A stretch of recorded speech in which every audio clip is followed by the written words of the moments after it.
Hi, welcome to another episode of Remote Art Talks. Today I'm happy to be speaking with a wonderful artist, arts activator, and friend of mine, Lauren Pirie. Lauren Pirie is a Toronto-based multidisciplinary artist, art director, and curator.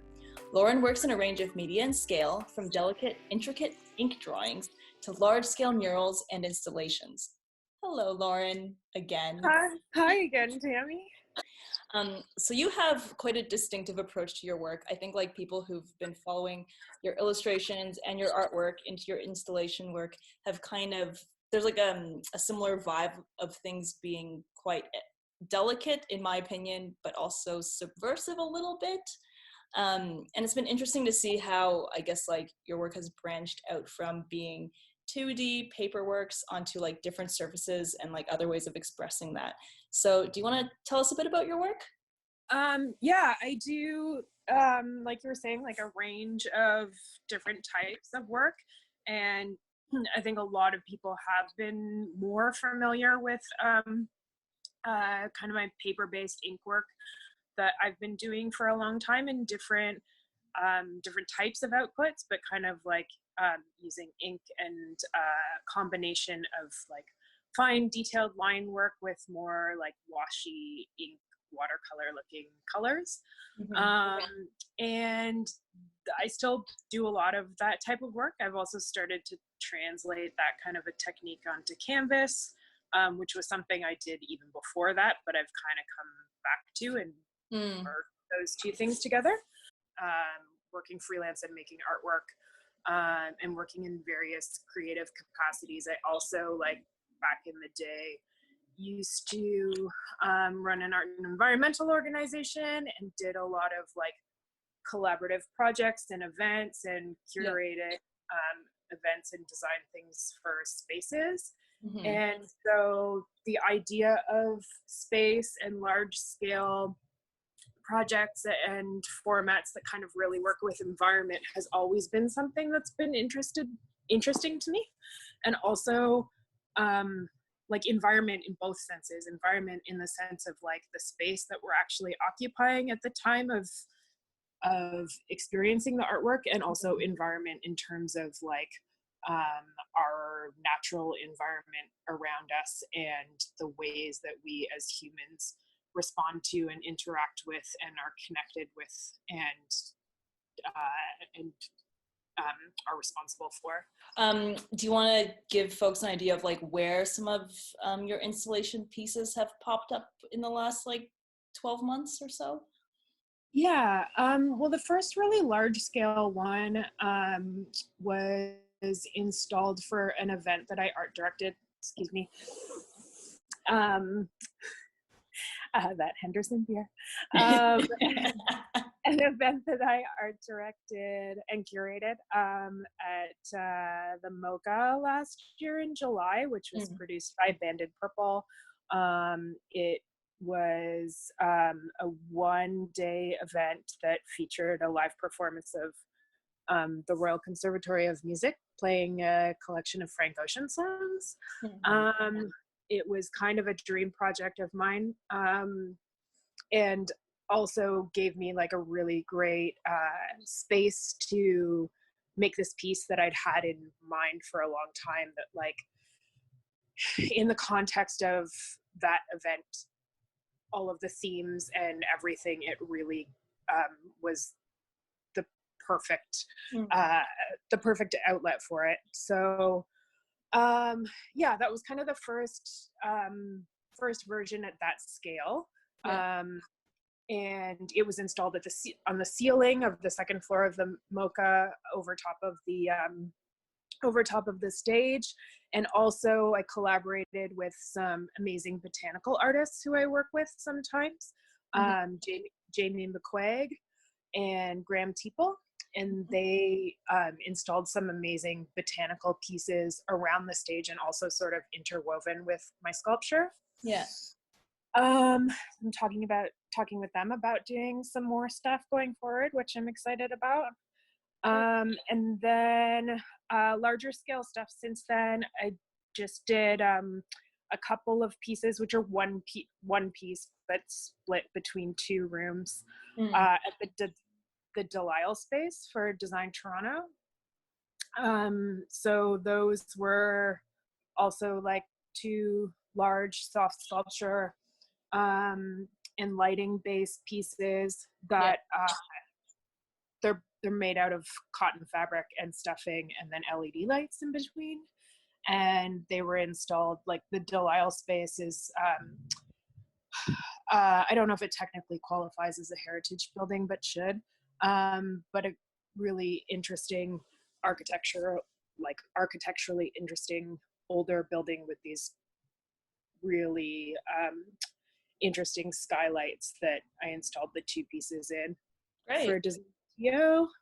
And then the most recent one, which is still going on for anyone who's actually venturing outside and staying distant, is at Ontario Place as part of Winterlight Festival or Winterlight Exhibition.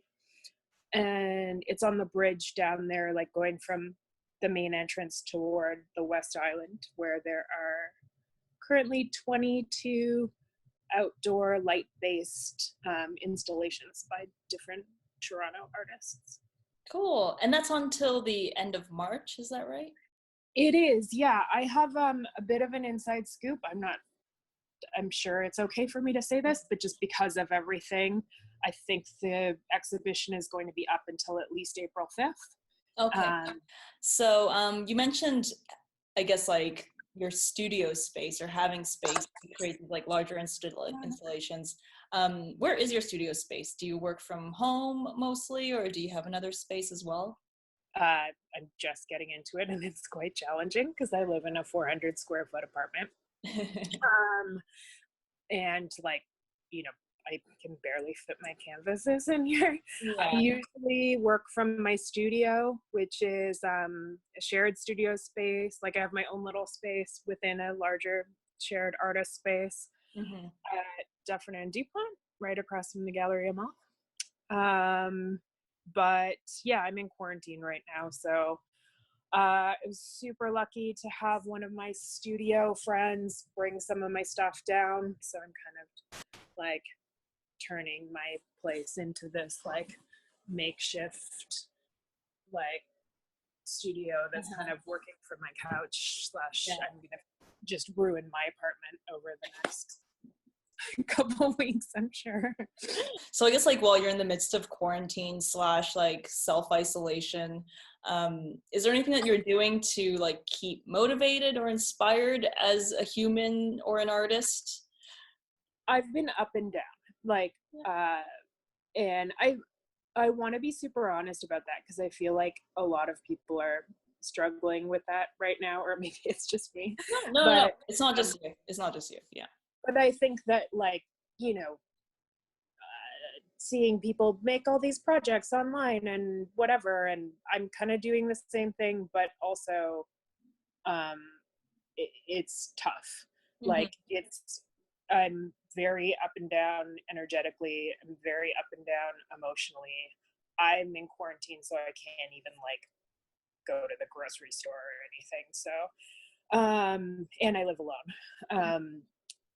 So yeah, I mean, thank goodness I'm in Canada and I have, you know, like food in my fridge and good friends to drop stuff off, but it's still like challenging mentally. It's also in a lot of ways it's been super inspiring, and it's like this weird release of pressure at the same time where I'm like, oh, I don't have to feel guilty if I don't get into the studio by 12 o'clock, but I still feel guilty if I haven't like made things by 3 p.m. and I'm still in my sweatpants. So yeah, there's a lot of fear around stuff too right now. But yeah, I think it'll also be interesting to see how other industries, how their attitudes towards art and creatives might shift for the better. Definitely, this time has exposed for sure a lot of people who don't normally get valued and credited with the work or the you know, compensation that they're worth. I think a lot of people are taking note of that for sure. Yeah, I think art is always a it's a tough thing. Yeah. Because yeah, I mean, it's a lot of people are turning to it right now, and it is in many ways, you know, a saving grace and providing solace for a lot of people, as it does on like a regular basis, and like exposing things that are happening and providing comfort. But I still think that there's like a little bit of a separation between like the necessity of it and people viewing it as like in some ways superficial or a luxury item, perhaps. yeah. Yeah. Okay, so now it's time for our rapid fire question round. So I'll basically like fire off 5 questions, and then you just give the quickest answers you can, if possible. Okay. Okay, first one, chicken wings, saucy or dry rub? Oh, yeah, saucy. What's one vice you wish you could give up? Chocolate, except not really, but I wish I could just like be more, I could ration it better. I've eaten 4 boxes of Pocky since I've been in. Oh. Favorite season? Oh, I mean, fall. It depends on what country I'm in, but I mean summer in Toronto. I've got to say summer. Nice. What's your favorite color? Marine blue. And last one, what is something that people don't know about you? I was born on Friday the 13th, which I think a lot of people actually know about me, but well, I'm sure a lot of people who are watching this will not know that about you. Okay, great. And then before we sign off, do you want to share with people what you're working on or how they can find you next? I'm working on a project. It's a publication project called Quarantine. Okay. And it's basically just going to be an art magazine of work that primarily Toronto-based artists have created during this time of quarantine. Oh, great. So with half the proceeds going to the artists involved and then the other half going to an artist mental health organization. So I'm just trying to like figure out the details of it right now. Yeah. And then personally, I'm working on some paintings and some more sculptures, and some ink-based pieces. And I've been working on proposals for some other like public installation pieces. Cool. And then how can they find you on Instagram, assuming you have Instagram? I do have Instagram. I kind of wish that I could get off of it right now, but I am hooked into it, as I'm sure a lot of other people are. Right. I am at LA Pirie, which is Pirie, and a lot of people think it's La Pirie, which it's just my first. It's just my first and middle initials and my last name, because I didn't understand Instagram when I first started it. And that's just my username for everything. But yes, L.A. Pirie or La Pirie if you want it. Sound fancy. Well, thanks so much for taking the time today. I hope it's helped to break up your little like quarantine session. It has. It also like gave me a good excuse to have a Henderson beer. Yes, and a little burdock on my side. Cheers. Great. Cheers. Thanks for tuning in. Follow this project using the hashtag #RemoteArtTalks and make sure to follow our guest artists on Instagram. Artifier is a Toronto-based platform created to help people discover how art can be fun. Go check out artifier.net or follow us on Instagram at artifiernet. For artist followers of Remote Art Talks, Partial Gallery is offering a discount on pro artist plans.